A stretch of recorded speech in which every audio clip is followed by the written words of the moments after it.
Well, here was Peter's question.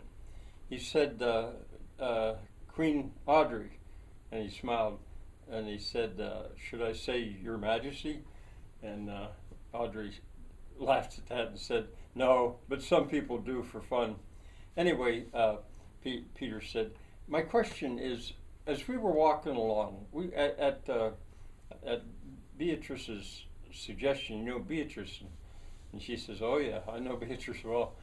She said we should walk around in the back alleys of Drink, and kind of save Drink Park for the climax of the day. And he grinned, and we've been doing that. And one of the things we noticed was all these little buildings that are white, but they look like they're timber framed. Not every single backyard has one, but they seem to be everywhere, and they're pretty.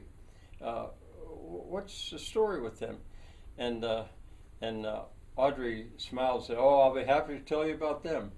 Those are called folk huts, and you see, at the beginning, I don't know how well you remember, but at the beginning of the Great Awakening and change, things happen so fast, and they happen especially fast here in Drink.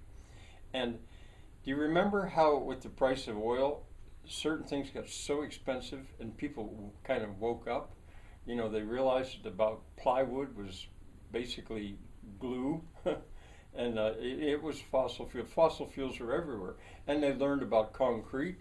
How concrete was so enormously damaging to the manufacture of it, to the environment. And so concrete and plywood, even the fiberglass insulation, everything got so expensive. Well, there was a remedy for that here. We started to turn to using our native wood instead of shipping wood, across the continent like they used to, and kiln drying it to make it light so they could ship it. We just started to use our local wood. And there's a guy named Wedge. You probably don't know about him yet. Anyway, Wedge, he sent an idea here. It was his idea. And he sent word of it through the wizard. Now, you probably haven't met the wizard either. We call him Wiz, the wizard. That Drink should start using this technique, something he kind of invented. And those little buildings, those folk huts, they're built largely out of waste material. But what's new is the what you're looking at that looks like timber framing. Those are boards. They're not timbers, but they're boards nailed as a T. Most of them, so they're very, very strong, and they're rough sawn. I don't know if you probably noticed that. That's one of the reasons you maybe thought they were timber framed. Wedge, through the wizard, like to call that the common man's timber framing. But anyway, the why they're so small is because there's no there's no taxes on them. They're less than 100 square feet. That's why they're all the same size. Now, when you get down there to the Drink Park, you're maybe you've seen them already, but you probably didn't connect it. Down there, they're 10 by 10, 100 square feet. Most of the ones you're looking at around here, almost all of them, they're 8 by 12, just under 100 square feet, and that's why they're all the same. They're so much the same that she's going on. This was I'll tell you later why she got excited about this subject. Love to talk about it. They build kits, or they assemble kits down there in the kit factory, which is part of the Poly. You know about the Poly? You've only been here today. And they said, not really. We're learning all this stuff. Well, anyway, she said part of the Poly is a factory called the Kit Factory, and they make kits of various kinds. And one of their kits is these folk huts. So, these ones all over the town, most of them were built from kits, but they didn't have to be, because our local people were pretty crafty, having a history of working the tannery and the leather works and kind of factory.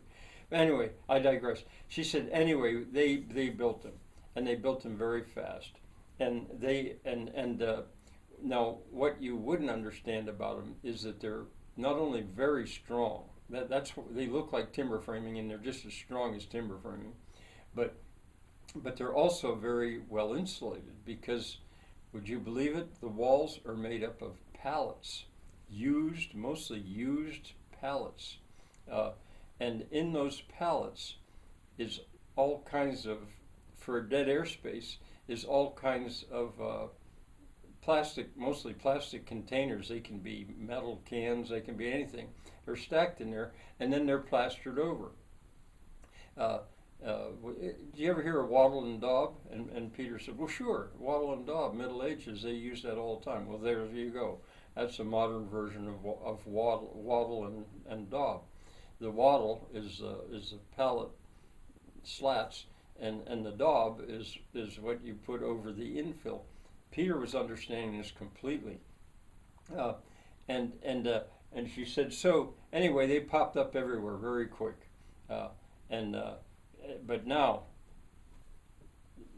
did you notice one building that was particularly big? And